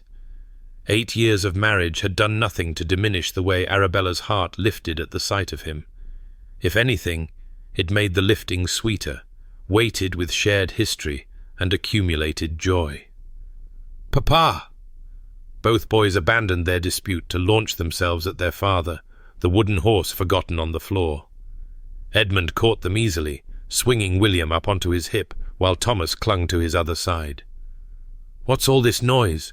I could hear you from the stables." "William stole my horse. Thomas called me a liar. Both of you sound like you need fresh air. Go find Nurse and tell her I said you could have an extra hour in the garden before lessons." The boys scrambled off with the speed of children granted unexpected freedom. Edmund watched them go, then turned to his wife with an expression of exaggerated exhaustion. "They get this from you." "The stubbornness, perhaps. The dramatics are entirely your contribution." "I am never dramatic." He crossed the room to stand behind her chair, his hands coming to rest on her shoulders. "What are you working on?" "Household accounts. Mrs. Hammond wants to hire a new scullery maid, and I'm trying to determine if the budget allows for it." "The budget allows for whatever you say it allows for. You've tripled our household efficiency since we married." "Flattery." But she leaned back into his touch, letting her eyes close for a moment. "How was your ride?" "Productive. The tenant farmers are pleased with the new drainage system, and I received word that Lady Whitfield is coming for a visit next week, with her entire brood in tow." "Good. The children have been missing their cousins." "Have they? Or have they been missing the opportunity to form alliances against unsuspecting adults?" Arabella laughed. "Both, probably." Edmund leaned down to kiss the top of her head. "I also received a letter from Patience Lady Ashford now, I should say. She's delivered safely of a daughter." "How wonderful. We must send our congratulations." "Already done. I took the liberty of ordering flowers in your name." He moved around her chair and sat on the edge of the desk, facing her. "Do you know what today is?" Arabella set down her pen, recognizing the quality of his attention. "Thursday? It's the anniversary of the Hartwell house party. 8 years since you walked into that drawing room and made me remember what it felt like to be alive. I thought the anniversary we celebrated was our wedding." "We celebrate that too. We celebrate everything." He took her hands, lifting them to his lips. "I have wasted too much time not celebrating in my previous life. Now I intend to mark every joy, no matter how small." The drawing room wasn't exactly a joy. I seem to recall a great deal of confusion and fear and running away. The running away was temporary. The joy was permanent. He smiled, that particular smile that still made her heart stutter after 8 years. "Thank you, Arabella." "For what?" "For sitting in that chair, for being impossible to ignore, for forcing me to feel again when I thought feeling was too dangerous." His grey eyes held hers with the intensity that she had learned to recognize as love.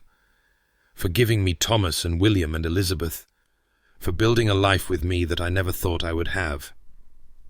Elizabeth, their daughter, barely 3 months old, currently sleeping in the nursery under the watchful eye of her nurse. Arabella thought of that small face, those grey eyes so like her father's, and felt the familiar swell of love that motherhood had brought her. "You've given me just as much," she said. "More, perhaps. You made me believe I was worth loving." "You are worth loving. I will spend the rest of my life proving it, if necessary. I believe you now. It only took 8 years. Then I'll spend the next 8 years making certain you never forget." He kissed her then, properly, in the way that still made her feel like the nervous spinster who had stumbled into his grief and found something unexpected on the other side. When they broke apart, she was breathless and laughing, and he was looking at her as though she were the most precious thing in the world. "There's a ball tonight," he said. "The Duchess of Hartwell's annual autumn gathering. I thought we might attend." "You hate balls." "I hate most balls. This one has sentimental significance." He stood, offering her his hand. "Besides, I want to dance with my wife. I want to show everyone in London that the ghost Earl has been thoroughly exorcised by the love of a remarkable woman." Arabella took his hand and let him pull her to her feet. "I'm not remarkable. You are. You always have been. You simply needed someone to see it." They stood together in the morning room, surrounded by the evidence of the life they had built, the scattered toys, the half-finished accounts, the sound of their children's laughter drifting in from the garden. It was not the grand romance of novels, perhaps. It was something better. It was real. That evening they attended the ball. The Duchess of Hartwell's ballroom was as magnificent as Arabella remembered 10,000 candles, mirrors multiplying the light to infinity, the cream of London society swirling in their silks and satins. But tonight, Arabella did not hover at the edges. Tonight, she moved through the crowd with her hand on her husband's arm, acknowledged and admired, visible in ways she had never imagined possible. They greeted old friends and made new acquaintances. They danced twice, which was the proper number, and then they danced a third time, which was not proper at all, but felt exactly right. Lady Whitfield watched them with an expression of satisfaction that had not diminished in 8 years. Patience, attending her first ball since her daughter's birth, positively glowed with happiness. Near midnight, Edmund drew Arabella away from the crowd and into the supper room. She knew immediately where they were going. The corner table was empty. It often was now, since word had spread that the Earl and Countess of Blackmere had a particular attachment to that spot. Edmund pulled out the chair that had once belonged to Cecilia, the chair where Arabella had sat by accident on a night that changed everything. "Sit with me?" Arabella shook her head. "No, that chair belongs to the past." Edmund's smile widened. "I was hoping you would say that." He led her to a different table in the center of the room, surrounded by light and laughter and life. They sat together, close enough that their shoulders touched, watching the glittering crowd with the particular contentment of people who had found what they were looking for. "Why are you staring?" Arabella asked, catching his grey gaze fixed on her face. "Because I can. Because you're here. Because you're mine." He took her hand under the table, his thumb tracing familiar patterns on her palm. "Because I love you. I love you too." It was simple in the end. All the walls she had built, all the fears she had carried, all the years she had spent convincing herself she was unworthy, they had been necessary once, perhaps. They had protected her when she needed protection. But they had also kept out the very thing she needed most. She had learned to let them down. Edmund had learned the same. Together, they had built something new, not a fortress, but a home. Not a defense against pain, but an embrace of joy. The empty chair stayed empty, a memorial to love lost and love remembered. But they did not look at it any more. They were too busy being happy.